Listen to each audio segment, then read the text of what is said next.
Alright, so I just sent you 2 images. All right, ladies and gentlemen, you're watching Eclecticka. And we've got Drew, we've got Geisha V, and we've got Charles. How you guys One doing is a today? Pretty good. Hello. All righty, so let's start out straight at the top. The controversy. doing good. Let's just go with it, man. Batman versus Superman. We can't get enough of this conversation. And start out with Charles. Okay, round one. Ding, ding. Who wants to take the torch first? Yeah. I will. Okay, I'm going to get this off my chest first. I thought Ben Affleck was phenomenal as Bruce Wayne and Batman. Like I said, to me, he did a phenomenal job on that. Really impressed. I just think the film failed on Lex Luthor, Lois Lane. It had its moments when it was up, then it just had some moments when it was really, really down. So we can all talk about that as a group. But overall, I thought it was a decent film. The writing could have been a lot better, though. I think they went places where they didn't need to go. If they would have just stuck to the basics, Batman versus Superman, that's all you need. You don't need to throw in these little cameos and all that stuff, and actually even Wonder Woman being there, just concentrate on the two main guys, Batman and Superman, and let the film carry itself. So I'll let someone else slide in, and then I'll come diving back in over the top with that. All right, I guess let me chime in here.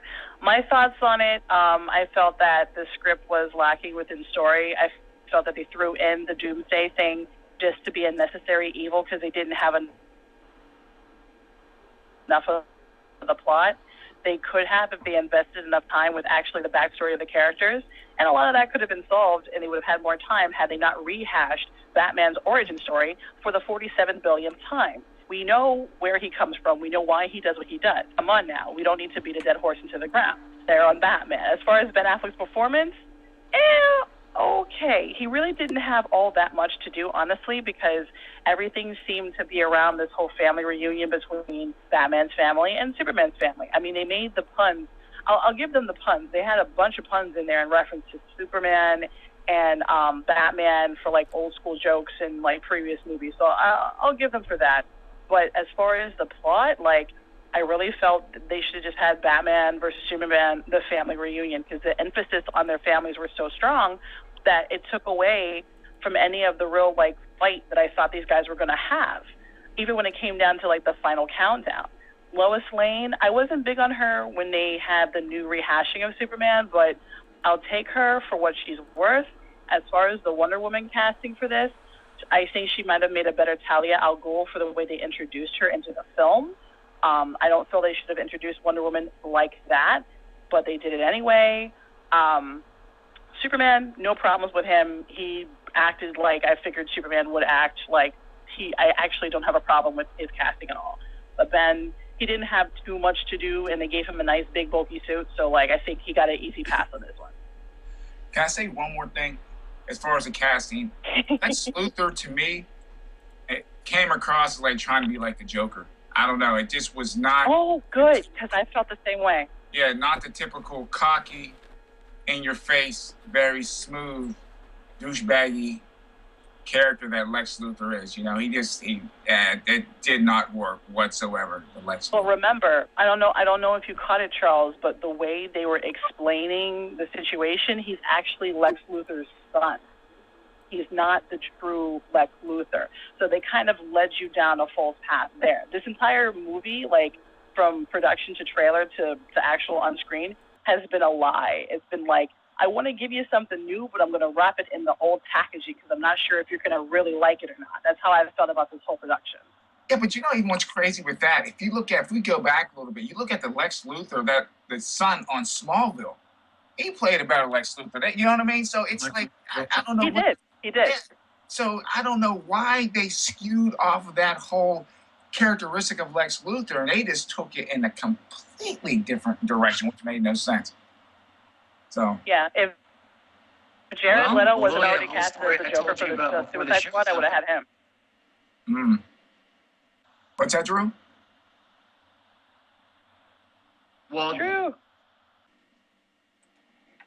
to me, to answer your question, Charles, that whole thing about Jesse Eisenberg being cast as Lex Luthor. I'm here. Can you guys hear me? You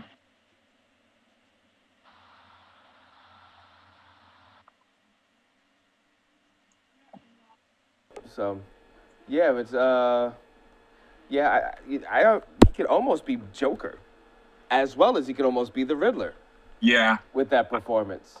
Yeah, it's true. It was just in and out. Very true. Yeah. Because actually, when he first started, I said, he's very much like the Riddler. The Riddler would have this little twerk in his brain, this little, you know, I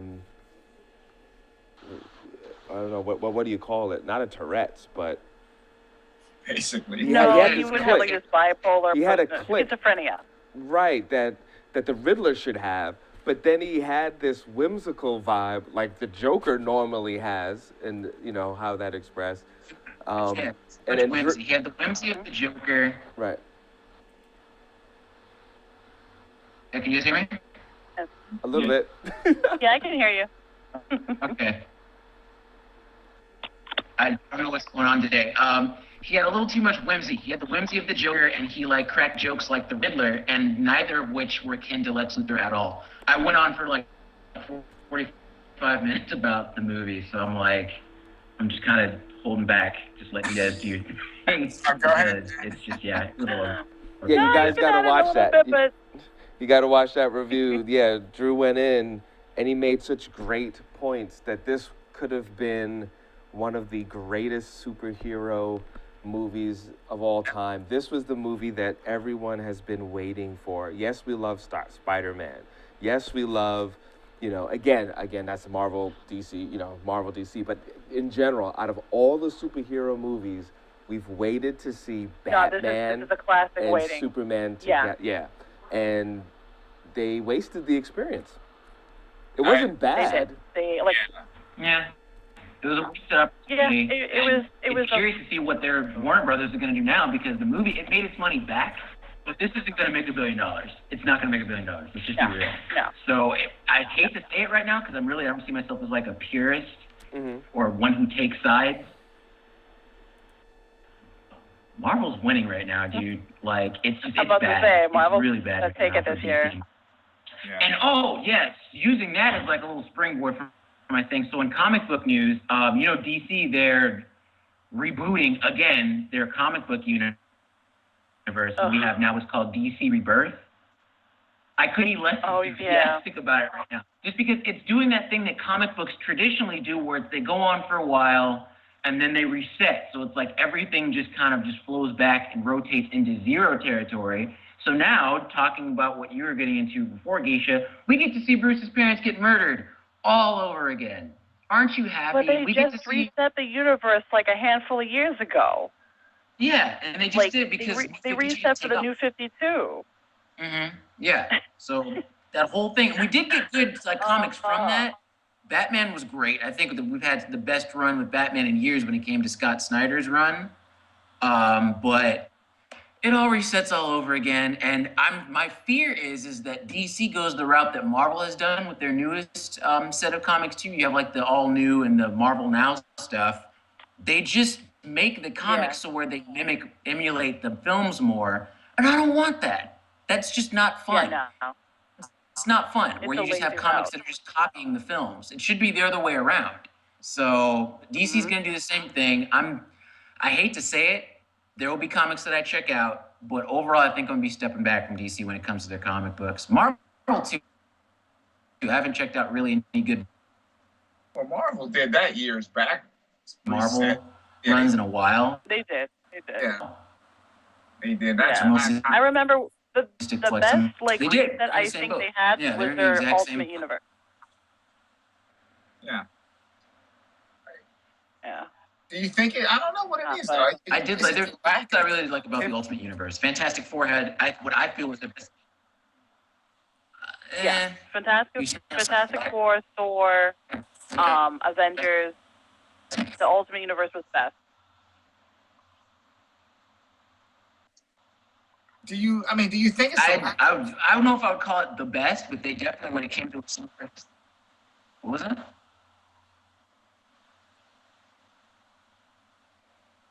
I know it's timing for somewhere.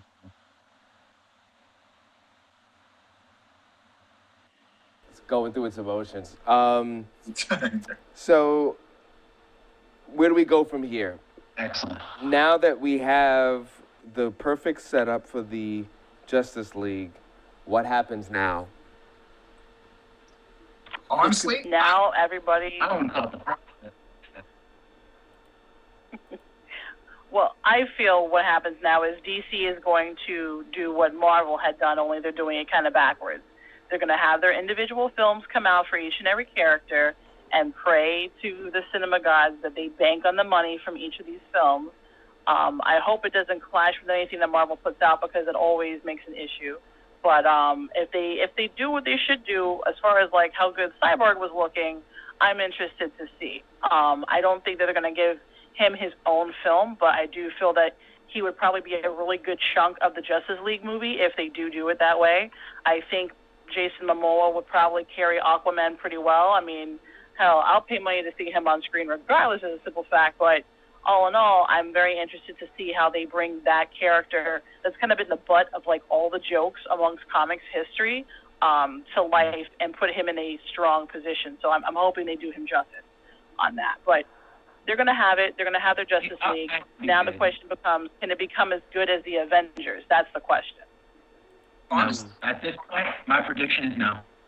Like, because they already got up to a rocky start. When it came to Marvel, they had the best plan. You start off with one character. They did. You set up that world, and then you expand it from there with a combination of like solid storytelling and pacing. DC and Warner Brothers haven't been able to do that. They started in reverse, and it completely just like derailed from the jump. So it's not gonna have. We're gonna have some pretty good. So I think the solo films will definitely be better than Batman versus Superman. Considering that the Justice League movie is going to be Chris Terry again, I'm kind of just going to walk into this and then just hope for the best. But they could have had something just excellent with these films. And it's like, I feel like, when you go at it from the thing that you're talking about, Geisha, when it was on the Cyborg thing, if it's a movie, they need to, because that means that, we're going to give all Wonder Woman its old movie. We'll get Aquaman its old movie. Yeah, no, I totally believe that he should get his own, but seeing how DC, how they usually handle their diversity issues, I don't think he's going to get it. Well, that's the my one black character, that would be like another. That's how DC has been for a while. Black Panther's getting a movie, and Luke Cage, and his Untold series. I don't know. It's like they're not setting themselves up to be even in the running of some competition for Marvel at this point. But if you look at it, the timing's thrown completely off. If you were going to do Batman versus Superman, have that movie. Batman's older in Batman versus Superman. You understand? Justice League. That's the thing. He already knew Superman. So when they try to do this, me being a comic book fan, I'm gonna feel like, man, the timing's completely off. It makes no sense. Have Batman versus Superman completely different than the Justice League. You understand what I mean? Because Batman's older anyway. But that was the thing. The problem was Zack Snyder. He said it later on. He advertised it like it was, like you were saying, Charles, like the Batman versus Superman that we know. But what he did was he took those characters and he put them in a different world space and just labeled it the same thing. When you take, Rocky Road and you put it in vanilla bean packaging, it doesn't change the fact that it's Rocky Road. But that's what he did. He changed it to something different and wanted us to pay our money like we were going to go see the movie of our dreams, but this is something completely rehashed, completely. And I think what he did... And that's why it's not the gritty Batman, it's not the Superman that we know. And I think that's what's going to throw off the Justice League. It's that whole writing aspect right there is through that's going to throw that movie off. And with Aquaman, if it's written right, I think Aquaman would be easy because it would sort of be like a Deadpool. You don't know what to expect.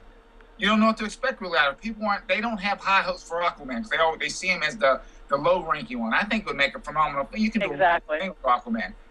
But again, that whole timing thing kind of just put everything into a tailspin. They need better writers with DC. Now, my thing is, Ben Affleck, I know he's in the comics, him and Kevin Smith and all that stuff. I'm surprised that he didn't step in. Even with Ryan Reynolds and Deadpool, he pretty much rode them to make a good Deadpool movie. You understand what I mean? I'm surprised Ben Affleck didn't have more influence on, hey, this is where we need to go. Don't take it here. Let's just stick to the basics. If they would have stuck to the basics, man. To be honest, man. Charles, to go on that, the reason why Deadpool was what the awesomeness it was because Ryan Reynolds was 157% behind the character, the concept, and respected the fan base. That's why it was as successful as it was, because he took the time out to make sure. Even when he played Barakapool, he told the producers, and he was like, I don't think the fans are going to like this. And they were like, listen, either you play the character regardless of how you feel about it, or you don't. We'll get someone else. And he was like, all right, I'll do it. But afterwards, they were like, okay, yeah, you were right. And so he took that and he pushed that to eventually make the film. He was that dedicated. Ben Affleck, I know what you're saying, because I felt that way when he was in Daredevil, and I was really upset with Kevin Smith and the writers, but it doesn't seem like he pushes these characters the same way with the same dedication that Ryan had with Deadpool. He's not connected the same way. You got to push for that stuff. I know, me being a writer, and because I've act too, it's just like, man, you got to be into the role. And I know for me, it's like, if it doesn't fit, then it's just like there's no sense of putting a suit on, man. You know, that, like you said, exactly. that is phenomenal, and they passed up the chance. I can fix it, DC. Yeah, they did. They passed up. If you want to fix that stuff for you, call me, baby. I'll fix it. I can make a wicked Justice League. I'm serious. I would watch it. I would put money into that. I can fix that thing easy. I can fix that thing easy, man. Come on, guys. Definitely. I think at this point, anybody that has half a brain and has comic book knowledge and history and passion for like actual really good storytelling would put in some money and some time to make this a really good thing. Because I was really upset that I didn't get my Superman Wonder Woman love scene where they crash into a mountain and conceive a child, like that all powerful being. I was missing that. I wanted to see that on live screen, and it did not happen. I was upset. One of the problems I think that a lot of people are going to have when they do this, like for instance, the Flash on the TV series is doing so well that to now have a different Flash in the movies right now, it's going to be kind of weird. And it's going to be weird, but at the same time, because they have the idea of the multiverse, you can kind of run with it. Like, it's funny you bring that up because we just had the crossover episode between Supergirl and the Flash. And it was fun. It did its thing. But it's like, it makes sense when you have these two characters that are, like, communicating. And it's just like, so you guys don't have metahumans where you live. You guys have aliens, but you guys don't have this. It's like you have, like, a compare and contrast type of thing going on. So if you have the cinematic universe, which is the problematic one, and that one has Ezra Miller as the Flash, versus Grant Gustin's universe where, you know, the CW lives and all that stuff. If you look at it from that point of view in that context, it's fine. It doesn't really bother people as much. I'm concerned about the performances, because if you can't even get Ezra Miller to shave his little hipster curly Q mustache thing off, he's not gonna. I'm sorry. I saw that part in the film, and it's just like he still has his freaking mustache. Yeah. He's still got the little hipster samurai knot thing. I'm like, this is just Ezra Miller just on his day off. That's what that scene was. Yeah. So when it comes to merging those two universes, it can be done. You just have to think of them as two different things. Wow. Mm-hmm. But yeah. And what about is it worth it for them to push doing an individual film for everybody at this point? Because I think you guys made a really good point. They kind of jumped the mark. They really should have done Aquaman first because the bar was low. Because think about it, when they did Iron Man, people didn't expect it to be that successful. They were like, "Oh, this is cool, Iron Man," but it was kind of like everyone, "Oh, there's Spider-Man, there's the Hulk. All right, cool. Let's check out this Iron Man thing." They did such a good job that it was like, wow, it's a whole new world. Like Iron Man made the pivotal shift that superheroes can be huge again. But see, the thing about that though, Yeah. Seven, is that you could have that set up, but I wouldn't start off with Aquaman. Aquaman, compared to the other DC characters, is really isolated. He's at the bottom of the ocean.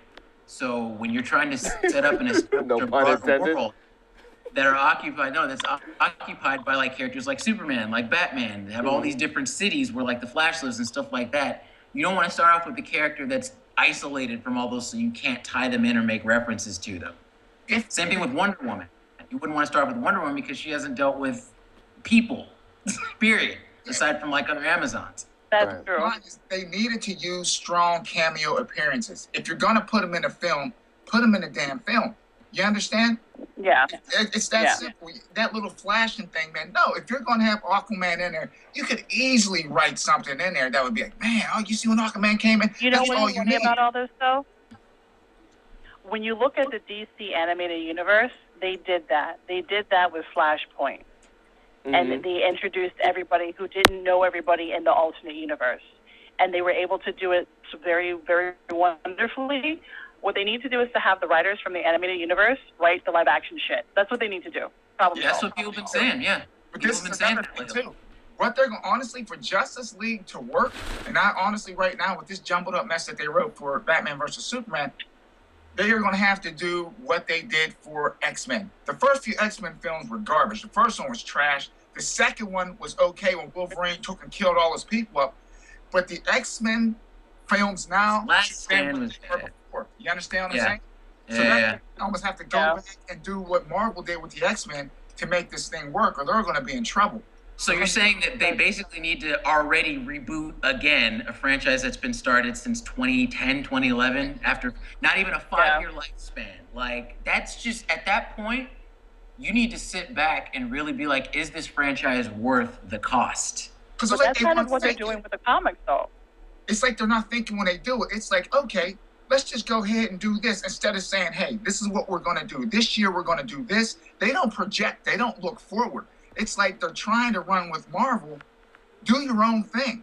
You understand? You can't do your own thing. And If they're you not- notice, most of DC's major, like, I guess their plan or their schematic, most of their plans when it comes to using these superhero properties, it's in response to something Marvel does. I was going to get into this earlier when it came to the casting of Colleen Wing on the Netflix series.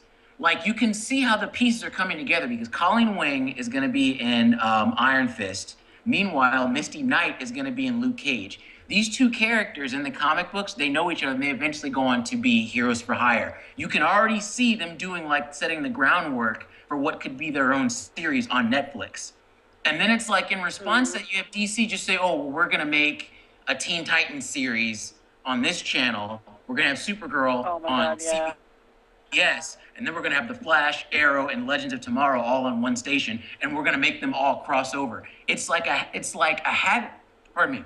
a haphazard response to what Marvel is doing. And certain shows take off. Arrow took off. Flash took off. Legends of Tomorrow is my ish through and through.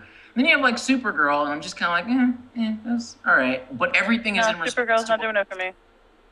She's all right. I like her. I really do like her. She's adorable. But like when it came to the show But the itself, show, the writing of the show is, First shows were clumsy. I watched the first one or two, but they were like really clumsy, man. Yeah, they were all over the place. very. Now try Flash to appeal is, to a lot of Flash appeared on the CBS on her show, correct? Not the other way around. They had a crossover on her show. Yeah. All right, I got to see that one particular episode. The rest of it, I saw like I think the first 2 episodes of her season. I couldn't do She's it. the girl that plays Kara. She's fine. She's great. Like She's Melissa great. Benoist is, And it is makes fine. sense too.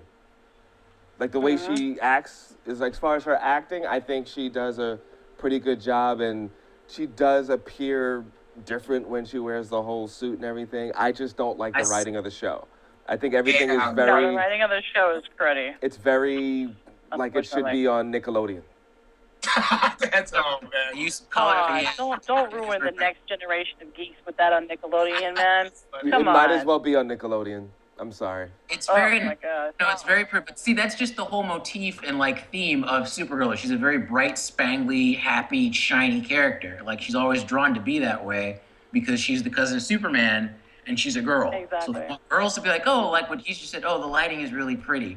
That's what they want. They want you to see that and be like, oh, this is cool, I can do this. But at the same time, she's hot. So guys are like, yeah, I'll take a look. And then you have the people that are in between that'll be like, well, I like what's his name? Jimmy Olsen, who's the one really good looking dude from True Blood. Oh, he is fine as hell, too. Thank you. Thank you for, casing my point. You have other guys and girls that'll like it for that reason as well. So it's they try to reach and they try to like hit as many people as humanly possible. And that's why I think, Charles, you and Seven think that it's clumsy. Because it tries to be too many vehicles at one time. Too many vehicles in the parking lot, man. Too many vehicles in the parking lot, yeah, exactly. The thing just goes back to what I said a long time ago, man. And people, who's ever listening to the show, every character can't carry a freaking role, man. Everyone can't. That's the thing they have to look at. Some people are co-stars. Yeah, everyone can't have their own damn show. Yeah, everyone can't be a star, dude. No, they can't. They can't. To me, it's almost like, if you look at the Avengers, right?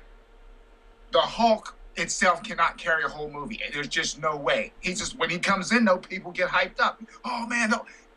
Because of what he is, but that doesn't constitute an entire series or an entire film. You can tell the Hulk and the Punisher story. I keep saying this. One good time. One good time. Yes. After that, I'm sorry. The Hulk 2. What's he gonna? All right, so we wrecked Harlem the first time. What's it gonna be this time? We're gonna put him on a different planet. And then just repeat the same process. You can't Actually, it's funny that you should mention that, though, Drew, because World War Hulk, Planet Hulk, that's basically what happened. If they decided to do that particular story, you have a lot to go into that. But you first have to get the audience to care and remember his origin. And by now, I don't even know if people even remember, because they don't really play up the Hulk the way they should be as an intelligent person. He's rageaholic, yes, but there is some substance there. There is substance, and I do like that in World War Hulk, they make it so that he's kind of like Bruce Banner, but at the same time, he still is the Hulk. A film where I'll put it this way, you can get a really good film out of that. So let me retract a bit.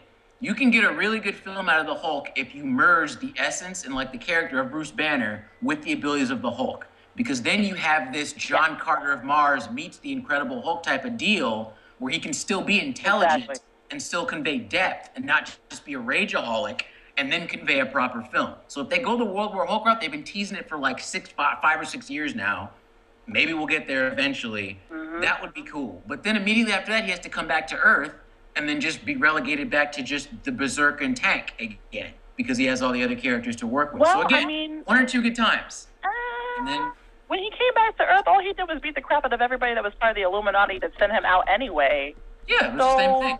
So not too bad. Business as usual. It's like, okay, again, Hulk is with other characters now, so let's just have him smash stuff. You go from this emotional character who establishes a family on this planet, right? Loses everything, and then he's angry again. It's like, it's again, comics, they just go into that reset. It all resets back to zero in the end. It's like like I said, I don't think they really plan. Like, every character has a different emotion. And when you write a movie, you want to play those characters into those emotions, and they don't really think about that, man. I don't know. I don't know where these writers. Because, like you know what? Next Charles, week, DC has no forethought. I think what we'll do is next week do a prediction review and some suggestions of where DC needs to go to get things back on track. They need to hire us, man. I'm serious. They really do. Thank you, everybody, for coming checking it out today. We're Eclecticka. DC, call us, man. We got Geisha V. No, cultural consultant, Geisha V. We got Drew. Comics, baby. Drew will rip your whole script apart, and then we got Charles that'll rewrite it for you. All right, have a good one. We'll see you guys next week.